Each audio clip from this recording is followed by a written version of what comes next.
Pourquoi la prière est-elle si importante? On va l'apprendre aujourd'hui à l'émission La Parole vivante.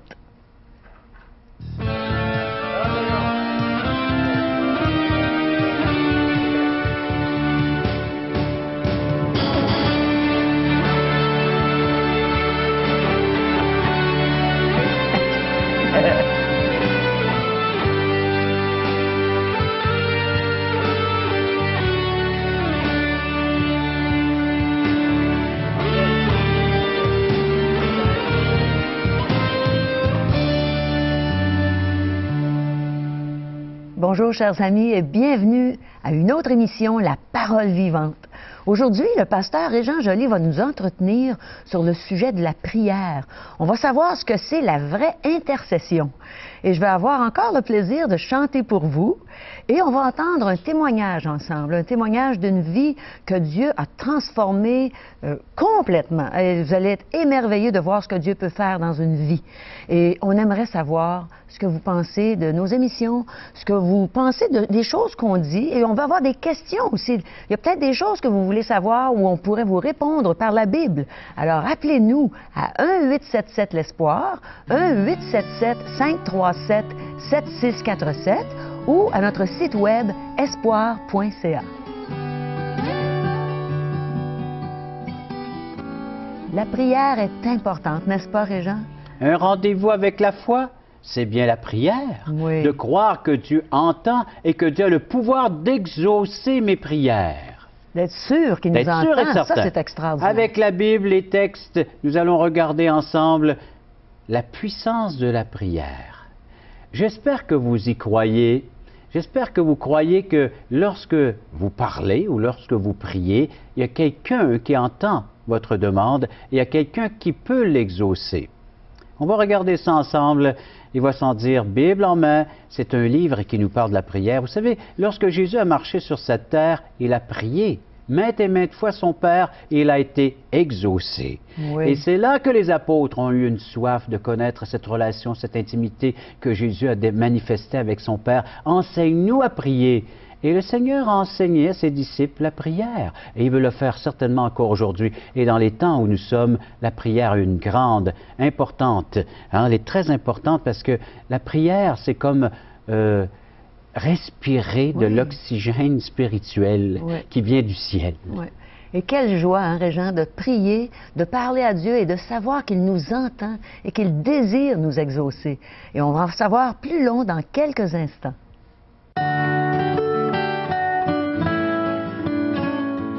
C'est avec joie que je vous présente un homme qui est membre de la même église que moi et qui bientôt va être le pasteur d'une église, une jeune église à Saint-Césaire. Je vous présente Jean-Pierre Gagné. Bonjour Jean-Pierre. Bonjour Caro. On s'est vu ce matin, on se revoit encore aujourd'hui et je suis très heureuse de pouvoir entendre ton témoignage. Raconte-nous ce que Dieu a fait pour toi. Oui, ça me fait plaisir Caro de te raconter mon histoire. Te dire au départ dans ma vie, lorsque j'étais jeune, c'était très difficile. Alors, j'ai eu une enfance assez difficile parce qu'il y avait beaucoup de violence, parce que mon père nous a abandonnés lorsque j'étais jeune. Et j'ai été en foyer d'accueil pour un temps. Et par la suite, ma mère est venue nous chercher et on est revenu ici à Granby. Et à ce moment-là, disons que l'ambiance était aussi pire qu'avant. Bon, beaucoup d'alcool, des choses comme ça. Et j'ai grandi dans une ambiance assez difficile parce que la peur, le règne de la peur était là. Et ma mère, quoique même si c'était les circonstances, elle prenait un temps chaque soir pour prier avec nous. Elle venait sur le bord du lit, puis elle priait avec nous. Et ma mère avait une certaine crainte de Dieu. Mais vers l'âge de 8 ans, ma mère est arrivée à un événement spécial. J'ai vu une transformation extraordinaire dans sa vie. Et elle a donné sa vie à Jésus-Christ. Et à ce moment-là, ça ne disait pas grand-chose encore. Et on a commencé à aller à l'église avec elle. Alors, on allait le dimanche matin, les mercredis soirs. Et on a grandi dans ce contexte-là. Mais, en même temps que maman s'est convertie, l'épée est rentrée aussi dans la famille. Qu'est-ce que tu entends par l'épée? Alors, à cette époque-là, mon beau-père était littéralement contre l'Évangile. Alors, toute cette violence-là qui était déjà là a continué à amplifier. Jusqu'à un jour où est-ce que dans mon cœur, j'étais tiraillé. Parce que dans mon cœur d'enfant, j'aimais Jésus, j'aimais aller à l'église. Mais de l'autre côté, à la maison, c'était toujours la chicane et la violence à cause de l'Évangile. Et à un moment donné, je me suis dit, c'est assez. Alors, je suis plus capable. Alors, j'étais à ce point-là. Et ce que je souhaitais, dans le fond, c'est que ça l'arrête. Et à un moment donné, dans une bataille finale, mon beau-père a quitté la maison. Et on était, en fait, à ce moment-là, un peu comme libre. On s'est retrouvés seuls avec notre mère. Mais en même temps, Dieu est sorti avec. Alors, on est arrêté d'aller à l'église. Et dans cette période-là, je crois que j'avais encore dans mon cœur un certain amour pour Dieu. Dans mon cœur, j'étais torturé à cause du poids de mon péché. Alors, j'ai essayé par toutes sortes de façons dans ma jeunesse, à travers justement encore l'alcool et à travers toutes sortes de choses, d'essayer de trouver un sens à ma vie. Et j'avais ce poids-là, cette lourdeur-là sur mes épaules durant toute ma jeunesse. Et jusqu'au jour où Dieu était venu, il est venu à mon secours. Il y a une personne qui t'a parlé ou Oui, exactement. Vers l'âge de 18 ans, mon frère Stéphane allait au cégep et a rencontré un chrétien et lui a présenté l'évangile de Jésus-Christ. Et mon frère Stéphane est venu à l'évangile.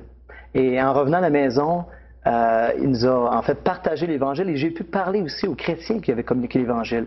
Et c'est pas long que j'ai choisi d'aller à l'église et de commencer une étude biblique sur Jésus-Christ.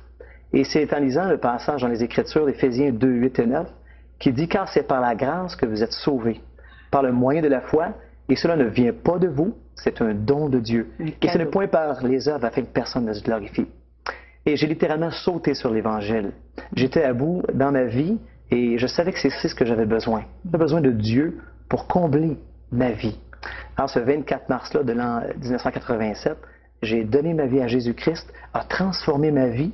Tout le poids de cette culpabilité-là que j'avais, c'est parti, c'est disparu, parce que je savais que Christ avait porté le poids de mon péché à la croix. Et ça a été pour moi une nouvelle vie, et j'ai pu continuer à grandir dans la connaissance de mon Dieu à travers les Écritures, à travers l'Église. Et aujourd'hui, je suis à son service à temps plein, et je loue le Seigneur pour cela, pour ce qu'il fait dans ma vie. Et tu es un bon serviteur de Dieu. Merci beaucoup, Jean-Pierre. Ça fait plaisir, Bon Carole. témoignage. Merci.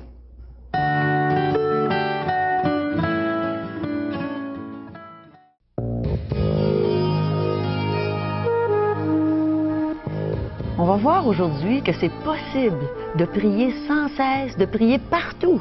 Et on va apprendre aussi ce que c'est d'intercéder. Alors écoutons bien ensemble ce que Régent va nous partager.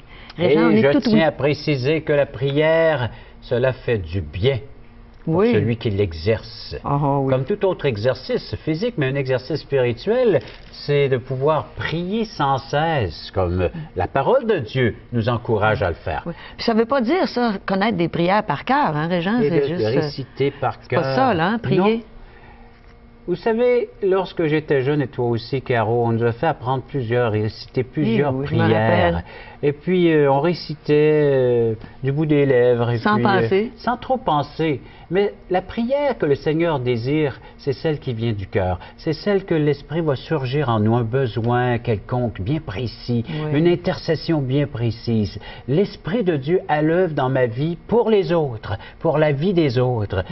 Oui, mes besoins certainement, mais surtout d'intercéder pour ceux qui m'entourent. L'apôtre Paul, dans sa lettre, c'est ce qu'on va voir aujourd'hui, la lettre adressée aux Colossiens, c'est la fin de sa lettre. Alors il la termine et on s'aperçoit qu'il n'était pas seul dans le ministère, mais c'était toute une équipe de missionnaires qui déambulaient dans les rues, ville après ville, village après village, pour aller apporter la bonne nouvelle. Et lorsqu'il y avait des conversions, c'était pour les enseigner l'enseignement du Seigneur Jésus-Christ afin qu'ils en deviennent des disciples.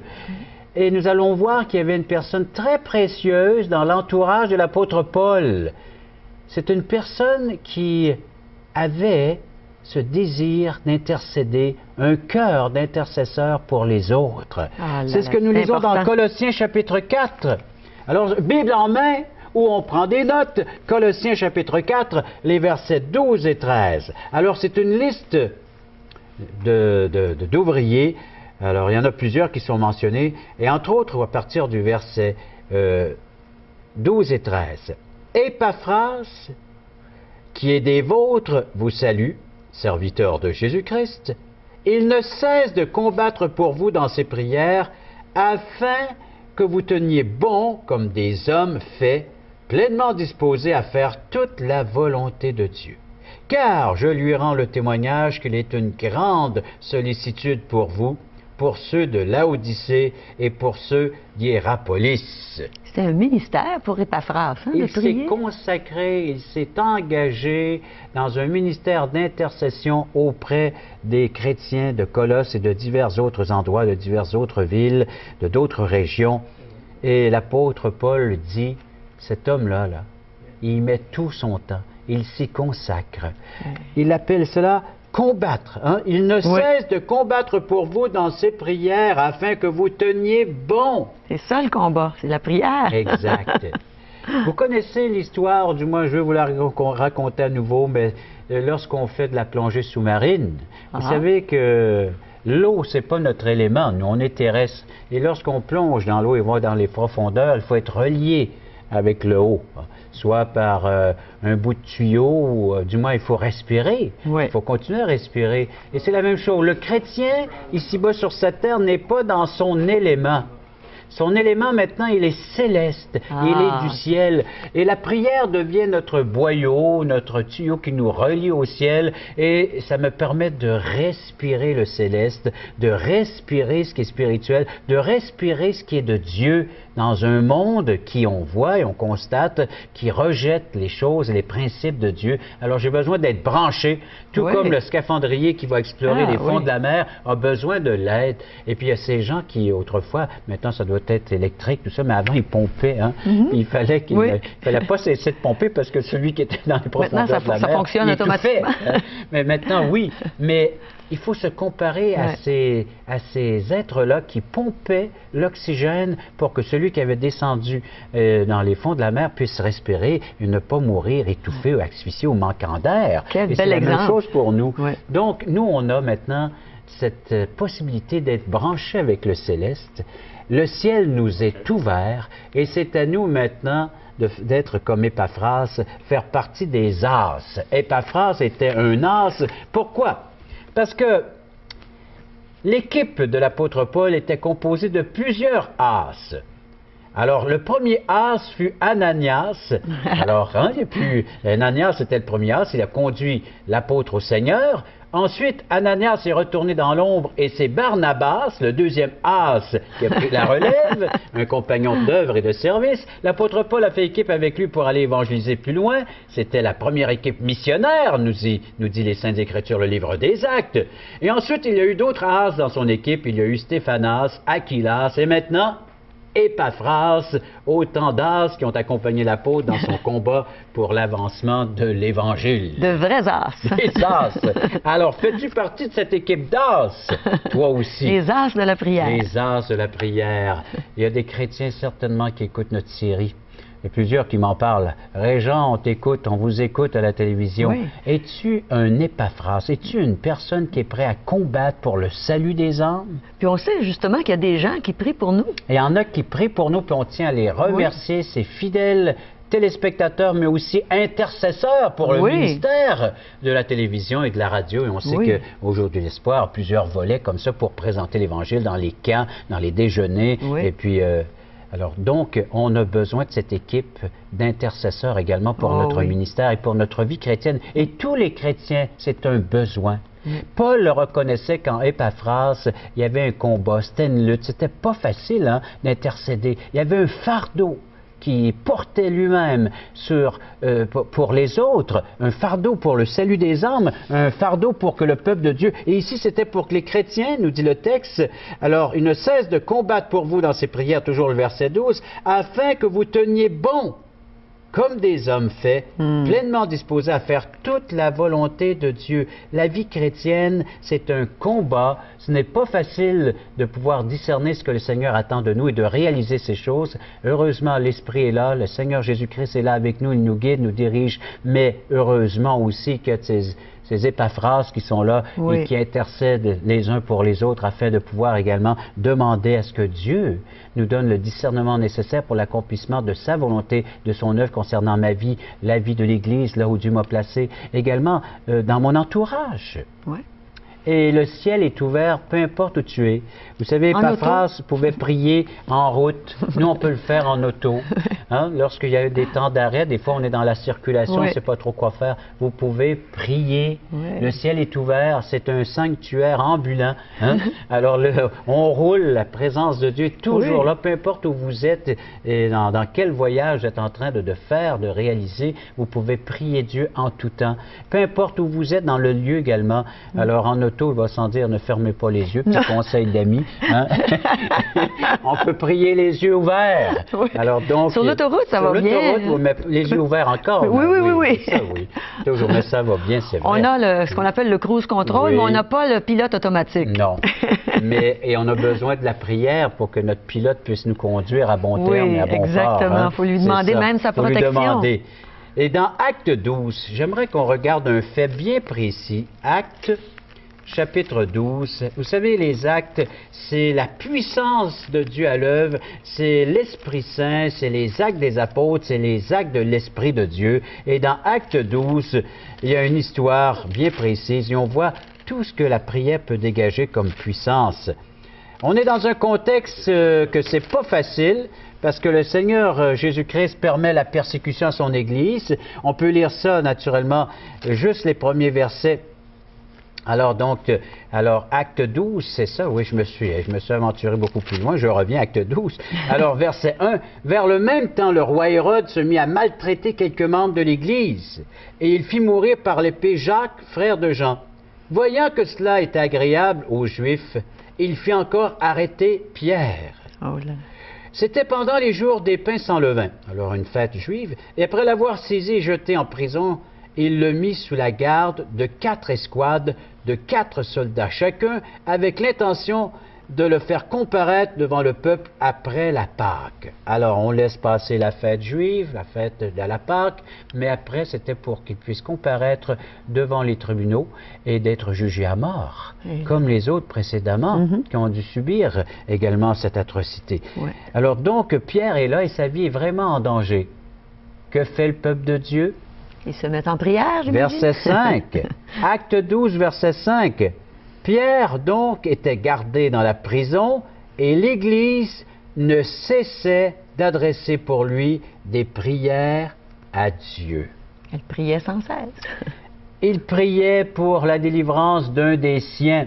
Il savait qu'un des leurs était en danger et il savait autre chose, que la prière pouvait agir dans une telle situation.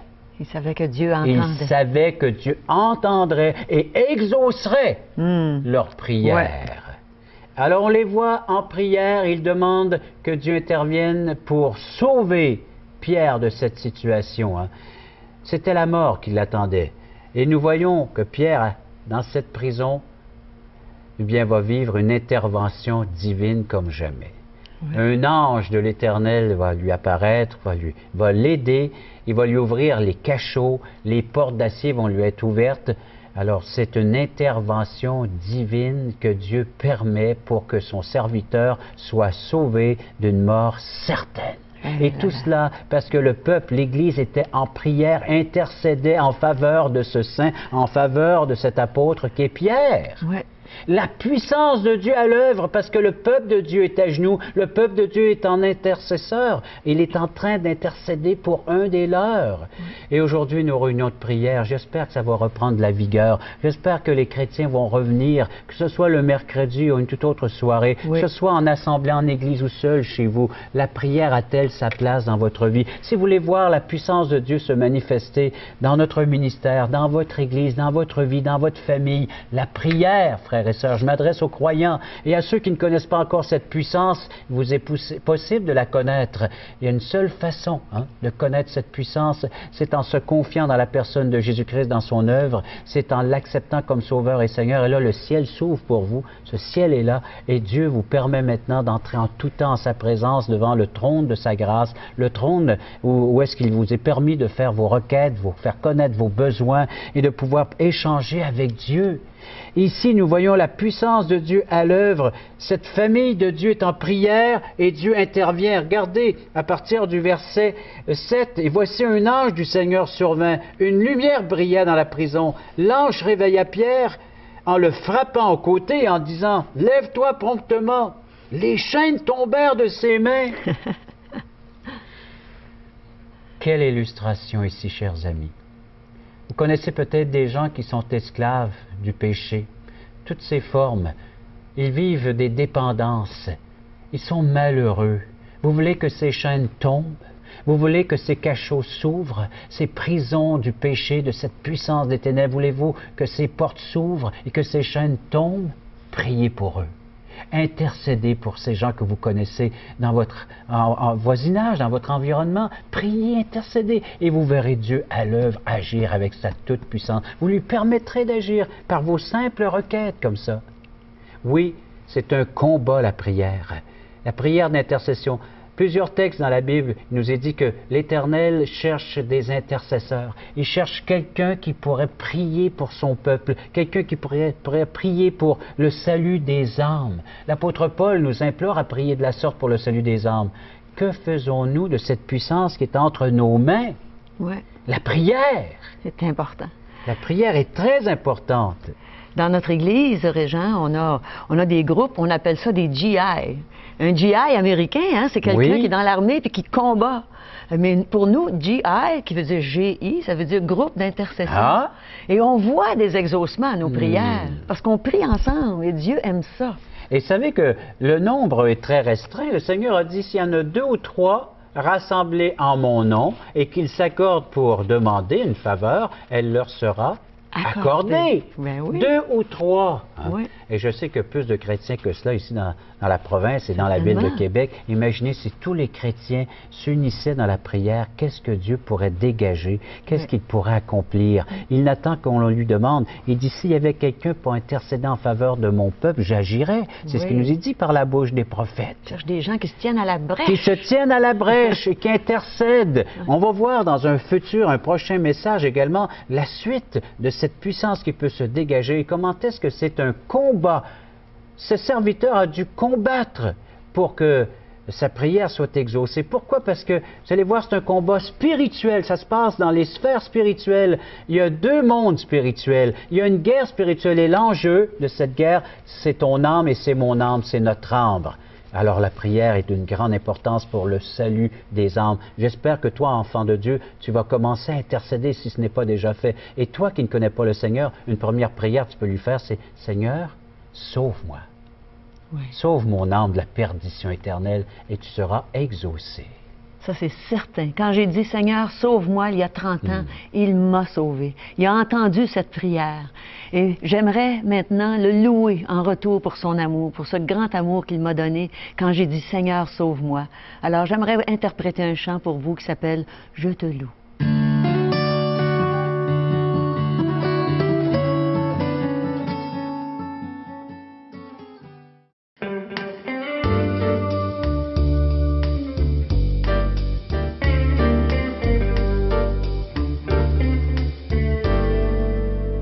Je te loue pour ta bonté, je te loue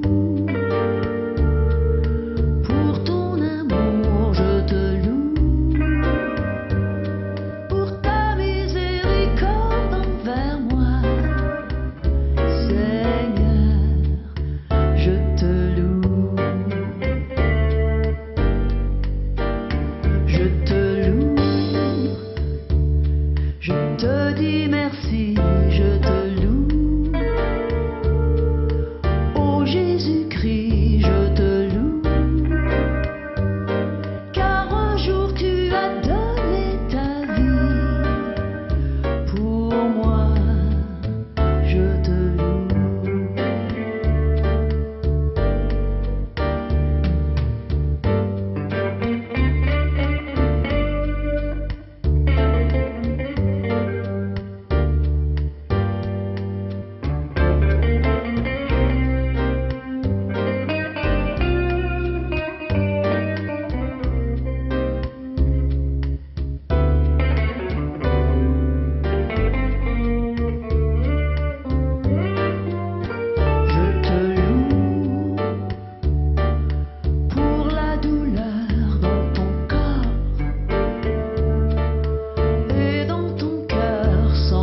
Parole Vivante vous invite à participer à l'un des nombreux merveilleux déjeuners de l'espoir. Ces déjeuners ont lieu dans plusieurs restaurants réputés de la région et vous sont offerts gratuitement. Venez entendre le témoignage d'une vie transformée par la puissance de Dieu. Pour connaître les détails concernant l'endroit, la date et l'heure pour votre région, composez le 1-877-537-7647 ou notre site web www.espoir.ca. Alors, vous venez de recevoir une belle invitation à un déjeuner de l'espoir. N'hésitez pas, allez-y, vous ne le regretterez pas, c'est certain. Et aujourd'hui, encore, Régent, tu as quelque chose à nous offrir pour chacun de nos téléspectateurs? Et je t'écoutais parler de ces merveilleux déjeuners de l'espoir avec les témoignages de vie transformée. Oui. Certainement des réponses à la prière de plusieurs personnes. Oui. Des gens qui ont prié pour que ces gens se convertissent, puis aujourd'hui ils le sont. Oui. Puis ils peuvent donner maintenant avec puissance leur témoignage de conversion. Oui. La prière, hein? Elle a son importance Grande efficacité. pour nos enfants, nos parents, les amis, notre milieu, où est-ce que nous sommes dans notre milieu de travail, ou peu importe, la prière. Et pour on vous prie pour aider, vous. oui, exact, et on prie pour eux certainement, mais pour les aider, nos téléspectateurs, l'évangile de Jean, où Jésus appelle son Père 122 fois, il appelle Dieu son Père. Alors certainement une grande prière à découvrir. Oui. Aujourd'hui, l'espoir, c'est Jésus seul. On vous l'offre tout à fait gratuitement.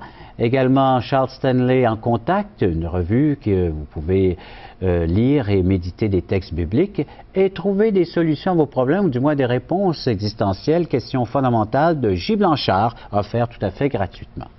Et toutes ces choses, comme Régent dit, c'est gratuit. Tout ce que vous avez à faire, c'est nous appeler à 1-877-l'Espoir, 1-877-537-7647 ou visiter notre site web espoir.ca. Alors, c'est déjà fini pour aujourd'hui et on a hâte de vous revoir. À bientôt.